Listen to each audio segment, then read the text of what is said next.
Hello, P4 students! Welcome again to our science class with Ms.Ida. Are you ready to learn Chapter 5? Okay, so Chapter 5 is about materials, substances, and particles.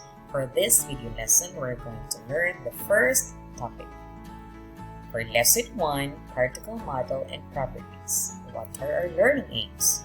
We will learn about the difference between materials, substances, and particles.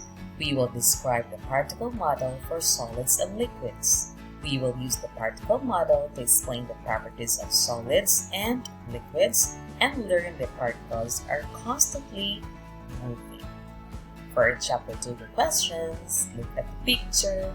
In Stage 3, you learned about solids and liquids, right children? So can you name one solid and one liquid?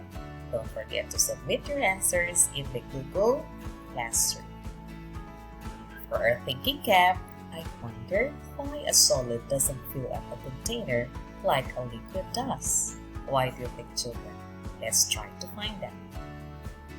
To start, what are materials, substances, and particles? What are materials? A material is the matter that an object is made of. Materials can be solids, liquids, or gases. Materials can be natural or human-made. What about a substance? A substance is made up of one type of matter. A material can be made of one or more substances, and each substance has its own properties. Moving on to a particle, all matter is made up of particles. The particles are so tiny that we cannot see them.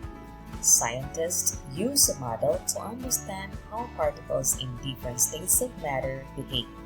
The model is called the particle model. The particle model helps scientists explain the properties of matter. Let's try to see the difference or compare solids and liquids, children. In solids, particles are packed very closely together. They have fixed positions. This gives solids a fixed volume. In liquids, particles are not packed as closely together as in a solid. However, there is very little space between the particles, so liquids have a fixed volume. Particles in solids vibrate or move back and forth quickly. They cannot move around one another. This gives solids a fixed shape. While in liquids, particles move around one another, so liquids can flow and take the shape of any container. So can you see the difference now, children? Like liquids, some solids such as salt and flour can behave like liquids. They take the shape of the containers they are poured into. Look at the picture, children. And before we end this video, I want you to answer this. Get your notebook, children, and you will make 2 columns. Sort the materials and substances under the correct headings. So Ms. Ida will check your answers during the class. And that ends our video lesson for today. Thanks for watching. See you next time. Bye-bye. Take care, everyone.